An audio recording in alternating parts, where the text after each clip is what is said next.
Hello friends, आप सभी को मेरा नमस्कार। मैं हूं मुकेश ठाकुर और आपके सामने मैं एक बार फिर हाजिर हूं अपना ही वीडियो लेकर क्रिएटिन के ऊपर। जी हाँ, मैं बात कर रहा हूं बॉडी बिल्डिंग और फिटनेस दुनिया का सबसे मशहूर सप्लीमेंट के बारे में। मैंने एक शॉर्ट्स बनाया था, उसमें मैंने बताया था कि क्रिएटिन को हमें कैसे लेना चाहिए। तो मुझे लगा कि इस टॉपिक को हमें थोड़ा डिटेल में छेड़ना चाहिए।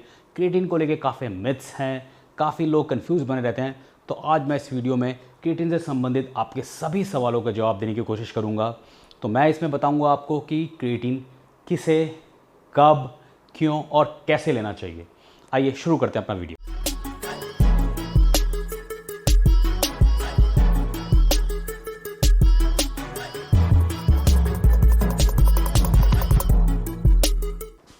दोस्तों, मैंने अपनी सुविधा के लिए, ताकि कोई चीज़ छूट ना जाए क्रिएटिन से संबंधित, मैंने इसको पॉइंट आउट सॉर्ट आउट किया है।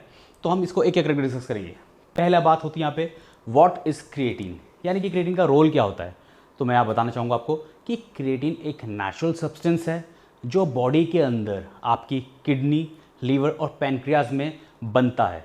तो ये कोई बाहर से दिया हुआ सप्लीमेंट नहीं है, ये बिल्कुल बॉडी के अंदर ही बनता है। तो जब हम क्रिएटिन लेते हैं, हमको ये उम्मीद नहीं करनी चाहिए कि हमने क्रिएटिन ले लिया है और हमारे अंदर बहुत एक ड्रामेटिकल चेंजेस आ जाएंगे। ऐसा कुछ नहीं होता। क्रिएटिन बहुत स्लोली असर करता है बॉडी के अंदर, और जो भी करता है वो एक नेचुरल वे में करता है। अब क्रिएटिन काम कैसे करता है? क्रिएटिन हमारी बॉडी के अंदर एटीपी की प्रोडक्शन को बढ़ाता है। एटीपी यानी कि एडिनोसिन ट्राइफॉस्फेट, जो कि हमारी बॉडी के अंदर एनर्जी का पूल होता है, सोर्स होता है। यानी कि जिस शरीर के अंदर ज़्यादा क्रिएटिन बनेगा, उस शरीर में ज़्यादा एटीपी की प्रोडक्शन होगी और डायरेक्टली हमारी बॉडी के अंदर ज़्यादा एनर्जी फील होगी। हम ज़्यादा एक्टिविटी आसानी से कर सकेंगे। इसका मतलब यह है कि हमारी जो एथलेटिक परफॉर्मेंस है, हमारी जो जिम की परफॉर्मेंस है, हमारी जो जनरल फिजिकल एक्टिविटीज़ की परफॉर्मेंस है, वह क्रिएटिन की मात्रा होने की वजह से बढ़ जाती है। यानी कि जिस बॉडी में जितना ज़्यादा क्रिएटिन बनेगा, उसकी एथलेटिक परफॉर्मेंस उतनी ही बेहतर होगी। सेकेंड पॉइंट जो मैंने यहाँ पे आप लोगों को मेंशन करा है समझाने के लिए, वो है बेनिफिट्स ऑफ क्रिएटिन, यानी कि क्रिएटिन के फ़ायदे क्या होते हैं। तो सबसे पहला फ़ायदा क्रिएटिन का होता है, जो मैंने आपके साथ पहले भी डिस्कस किया है, कि क्रिएटिन ज़्यादा होने से आपके बॉडी के अंदर एनर्जी ज़्यादा होती है। कैसे? जब आप क्रिएटिन ज़्यादा लेते हैं तो आपकी एटीपी की प्रोडक्शन बढ़ जाती है और आपकी बॉडी के अंदर एनर्जी ज़्यादा फील होती है। ज़्यादा एनर्जी होने की वजह से आपकी स्ट्रेंथ बढ़ जाती है। तो सपोज़ अगर आप जनरल बेसिस पे विदाउट क्रिएटिन अगर आप 100 किलो से 6 रैप कर पा रहे हैं बेंच प्रेस में, तो आप जब क्रिएटिन रेगुलर लेंगे 2 महीने बाद, आप उस 6 की बजाय 8 से 10 रैप आसानी से कर सकेंगे। यानी कि आपके अंदर ज़्यादा पावर आ जाएगी। यह तो होता है उसका पहला बेनिफिट। दूसरा बेनिफिट जो यहाँ पर क्रिएटिन लेने से होता है, वो होता है हमारा मसल मास में इंक्रीज़ होना। तो यहाँ पर जो हमारा मसल मास इंक्रीज़ होता है वो 2 तरीके से होता है। पहला तरीका जो टेम्परेरी होता है, वो होता है कि जब हम क्रिएटिन लेते हैं तो हमारी बॉडी की टेंडेंसी होती है कि मसल सेल्स के अंदर वो पानी टेम्परेरी होल्ड करने लग जाता है। तो हमारा बॉडी का टेम्परेरी वेट थोड़ा इंक्रीज़ हो जाता है, हमारा मसल साइज थोड़ा बढ़ जाता है। दूसरा तरीका जो परमानेंट होता है, वो होता है कि जब हम क्रिएटिन लेना शुरू करते हैं, हमारी बॉडी के अंदर एटीपी की प्रोडक्शन बढ़ जाती है। ज़्यादा एटीपी की प्रोडक्शन होने की वजह से हमारी ज़्यादा स्ट्रेंथ बढ़ती है, जिसकी वजह से हम ज़्यादा वेट आसानी से लिफ्ट कर पाते हैं। तो अगर हम घर जा कर के प्रॉपर रेस्ट करते हैं, प्रॉपर डाइट ले रहे हैं, तो हमारी बढ़िया रिकवरी होती है, जिसकी वजह से हमारी over a period of time हमारी मसल गेन होती है, जिसकी वजह से हमारा बॉडी वेट, मसल वेट बढ़ता है। तीसरा पॉइंट जो यहाँ पे मैं डिस्कस करूँगा आपके साथ में, वह होगा which form of creatine to take.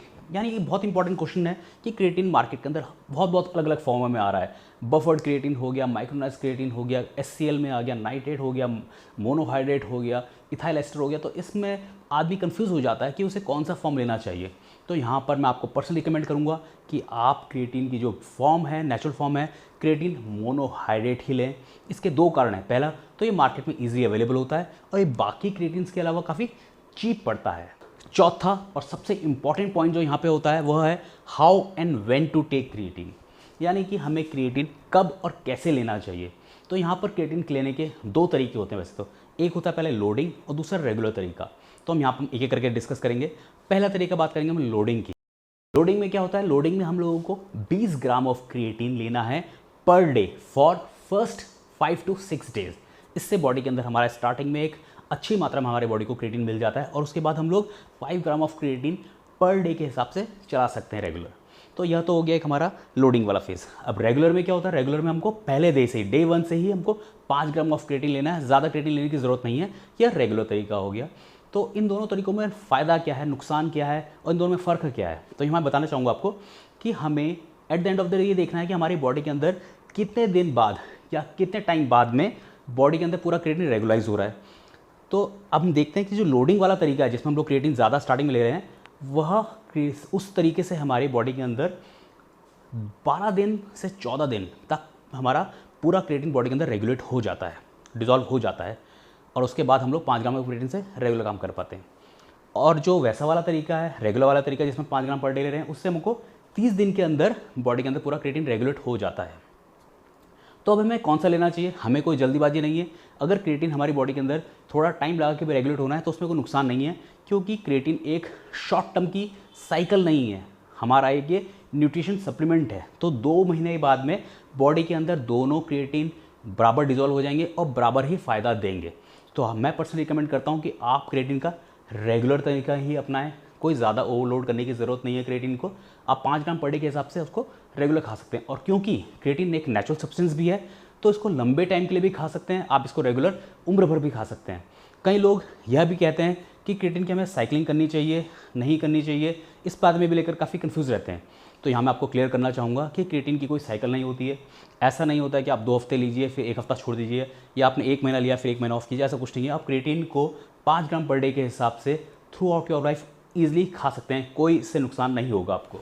तो आप क्रिएटिन को एक्सरसाइज के फ़ौरन बाद पोस्ट वर्कआउट मील के साथ में ले सकते हैं, वहाँ पर आपको ये बेस्ट रिजल्ट देगा। वैसे तो क्रिएटिन बॉडी के अंदर नेचुरली बनता है आपकी किडनीज़, लीवर और पेनक्रियाज में, लेकिन जो नॉन वेज लोग हैं उनको क्रिएटिन फिर भी बाहर से वो ले पाते हैं। आपकी फ़िश में क्रिएटिन मिल जाता है आपको, और आपके रेड मीट में क्रिएटिन आपको मिल जाता है। लेकिन जो वेजिटेरियन लोग हैं उनको क्रिएटिन का एक्सटर्नल सोर्स नहीं मिलता कोई भी, तो उनको क्रिएटिन ज़रूर लेना चाहिए। अगर उनकी कोई फिजिकल एक्टिविटी में उनको एक्सेल करना है, अपनी पावर स्ट्रेंथ बढ़ानी है, तो उनको क्रिएटिन बाहर से लेना ज़रूर चाहिए।